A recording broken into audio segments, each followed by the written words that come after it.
Hornady Ammunition presents American Roots Outdoors Radio with Alex Rutledge. I'm Redbone Mike Crace. We are going to be joined by Rob Elder, who is, I think it's fair to say, one of the leading voices when you talk about what to do about the feral hog problem in Missouri. Rob, welcome back to the American Roots Outdoors Radio Show. Thank you, sir. Good to be back on your show. All right, so for the folks that maybe don't know who you are, didn't hear you when you were on here a few weeks ago, tell us who is Rob Elder and kind of what is your mission out here? Okay, well, my name is Rob Elder. I am the communications director for the Missouri Hunting and Working Dog Alliance.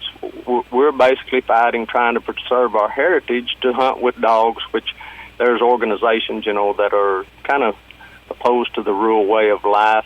Sometimes we've been kind of painted as to be the bad guys. That's not who we really are. We do a lot of with the youth and teach hunter ethics and gun safety and wildlife conservation. There's a lot of things that we teach, but this feral hog issue has been such an issue, and we believe we have a side of the story that hadn't necessarily been told until here recently, actually, when your radio station interviewed me, and now, we've had some legislators that just came and looked, and saw the damage firsthand. It's a little bit different when you see a picture, but when you see it firsthand and talk to the landowners, you get a different picture. Let's talk a little bit about hunting with dogs, because that is a way of life in the Missouri Ozarks. At one time, that was pretty commonplace. I mean, everybody had running dogs for running whatever it is that they were going to hunt. Oh, absolutely. My blood runs deep with dogs. My dad, back in the 30s and 40s, he was an avid fox hunter, and that's one of the organizations been under a lot of scrutiny. And the thing about it is they don't even want to kill the foxes. They just want to chase them for the sport of what's going on, especially with the Mark Twain National Forest. Again, my blood runs deep. I have been training dogs as far back as I can remember, and I am a professional in that area, and I have the trophies and the credentials to prove that. So when people want to talk about what a dog does when it chases something, they need to talk to a hunter so they can get the true side of the story. I can remember my mom telling stories about her dad, who I never knew. He had passed away. Actually, my mom was, I think, 14 years old, so I never knew him, but he was a foxhound breeder and trained dogs, and she said she remember going out with the guys and just sitting on a hilltop and listening to the dogs run foxes, to all hours of the night, and some of her fondest memories are sitting out there around the campfire listening to the dogs run. And I think back to what you said a moment ago. That's kind of, the guys that run foxhounds and even some of the others, that's what they want to do. It's not about killing a fox or even catching a fox. It's about listening to those dogs work. Absolutely. Absolutely. There's a pretty popular saying going around that our kids need more dog boxes and less Xboxes. Well, amen to that. I can tell you that. All right, so Rob, Rod, just delve into this feral hog issue. All right, because it's getting to be more and more of an issue every day in the Missouri Ozarks. I mean, and I know you've got some numbers, and let's talk about numbers first before we get into what I think is kind of the controversial part of this issue. Okay. Well, let me say that our organization alone, with 23 members reporting, killed over 1,800 hogs last year, and according to the cost that is costing individuals, taxpayers, I should say, that saved the taxpayers over $500,000 with 23 hunters.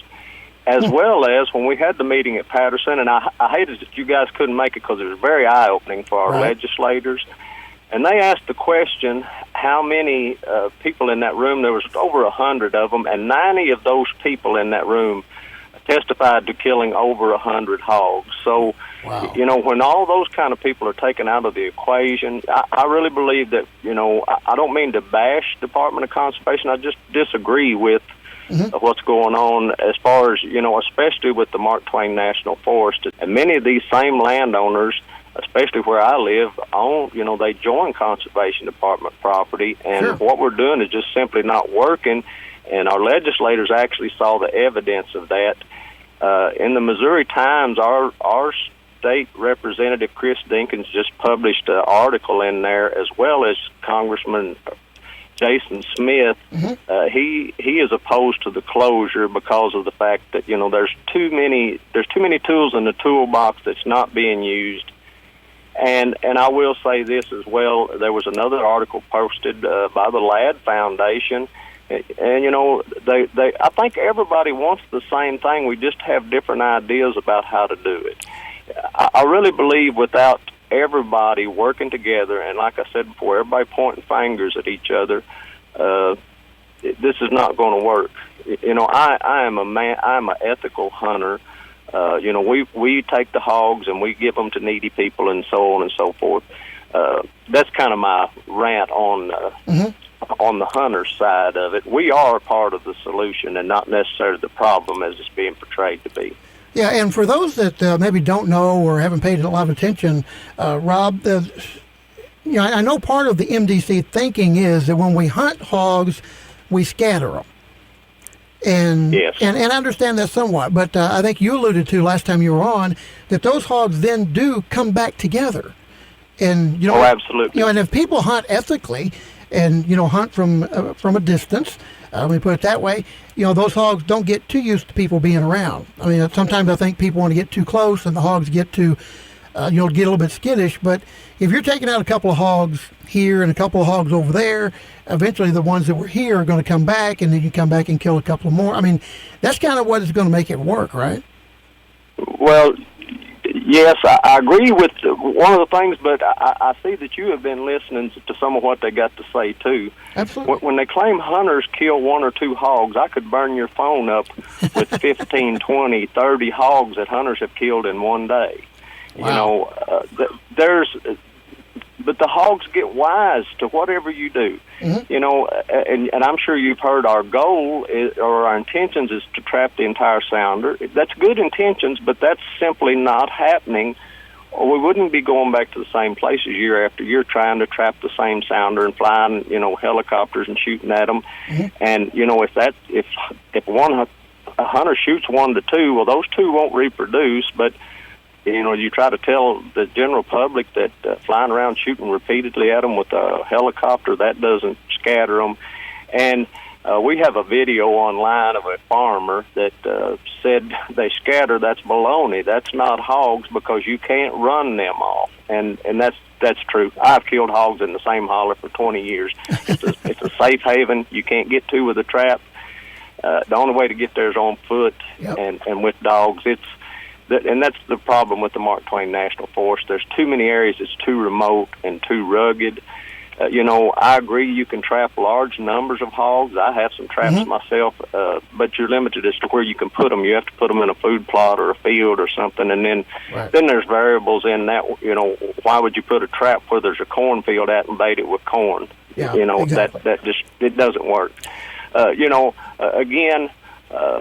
I don't mean to bash anybody. I just disagree. You know, again, I have experience with dogs, and I really have a problem with somebody with a necktie sitting up there telling me what a hog does when a dog chases it when I know better. When they've never seen one. All right, so yes. You wanted to talk about the count of the hogs that's being reported. Yes. Yeah, what do you got to say there? Okay, well, first of all, let me share this information, and all the experts agree. And I think I shared this before, you've got to remove 70% of the population just to maintain what you have. So, in other words, if you have 10,000 hogs and you kill 7,000 of them, a year later you will still have 10,000. Right. I think the numbers that's been turned in through conservation I'm just going to use 10,000. It's 9,000 something. I don't have the exact figure. Okay. But there was an article came out. We've trapped 10,000. I'm just going to use that figure. Okay, there came out with an estimate in the Mark Twain National Forest of 20 to 30,000, that's just an estimate, in the Mark Twain National Forest alone. So, okay, with all the money that's been spent and all the trapping that's been done, we're still 4,000 hogs short of controlling what's in the Mark Twain National Forest. That's not counting the other areas, you know, the private property and the and the MDC property and the core property. You know, these hogs came off all this area. Yeah. So without everybody, we're fighting a losing battle, and this is not a good news story. You know, we're seeing more and more hogs ran over on the highway. Actually, our insurance agent from Greenville just posted a deal on there, and you know, the people that live around here, it's kind of like this. You know, the people that have a hog problem, they understand that this problem's not getting better. It's just I think a lot of the people are being misled about what's going on. I would invite people to really research and find out some of the things that's going on. I actually read a post from the Ladd Foundation, which, they're going along with the closure, but also in their same article they talked about that they couldn't draw the hogs to the trap due to the acorns that's in the woods. I saw that article, yeah.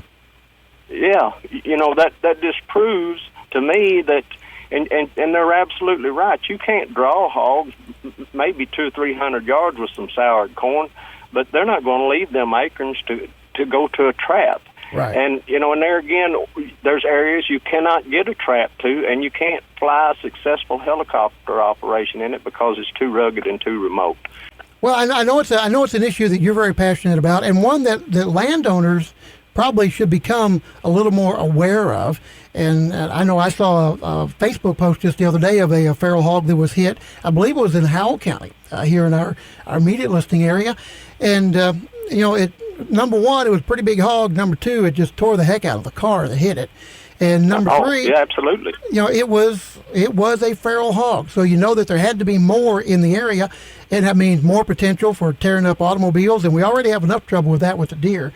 But those hogs are going to reproduce, and I know feral hogs don't reproduce as many piglets in a litter as the hogs that people have on the farm. The estimated hogs, but they're still going to have 5, 6, or 7. And if you've got 8 or 10 sows having 5, 6, or 7 piglets, every 3 months, you got to understand how many pigs are going to populate in a very short period of time. Oh, absolutely. Well, here's another deal, Mike. With like I said, I have some traps myself, and I'm an experienced trapper, and it's a good first tactic. That's what you really need to do is trap them. But then those hogs that are not in that pen, when that mechanical gate falls, those other hogs aren't going to go in that. And last summer, I trapped 38 pigs. I did not trap an adult hog, but the landowners that I was working on their property, we used dogs.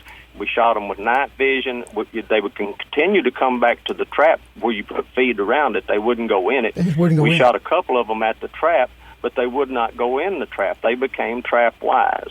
Yeah, well, hogs and are very same smart. Way, oh, absolutely. Absolutely. All right, so folks, and Rob, what can people do? I know we're about out of time here for this segment. What can people do? I mean, what are you encouraging people to do that want to see this problem taken care of? Well, I would say people need to educate themselves. There's a lot of information out there from the Texas A&M University that, their theory is that dog hunters remove 24% of the population of the hogs. Well, that's not the theory that other people, some of them, are using. I'd say if you're really interested in it, then get educated in it. I still feel like the problem is if you got hogs, you're interested in it. If you don't have hogs, it's not really an issue to you. But I assure you, the people in my area, they have got involved, and they do know, because there's many, many landowners around that have hog problems and do not agree with the tactics that we're using. Yeah, and one of the issues is if your neighbor's got hogs, eventually you're going to have them too. I would inform people to call the Department of Natural Resources Committee in Jefferson City and ask them their opinion on the hogs. Sure. They were here to actually see it firsthand. Very good. Rob, it's always a pleasure to have you on, and maybe we can talk again here in a few weeks. Okay, Mike, thank you for having me on. May God bless you, and God bless our great nation. Thank you very much, folks. That's Rob Elder.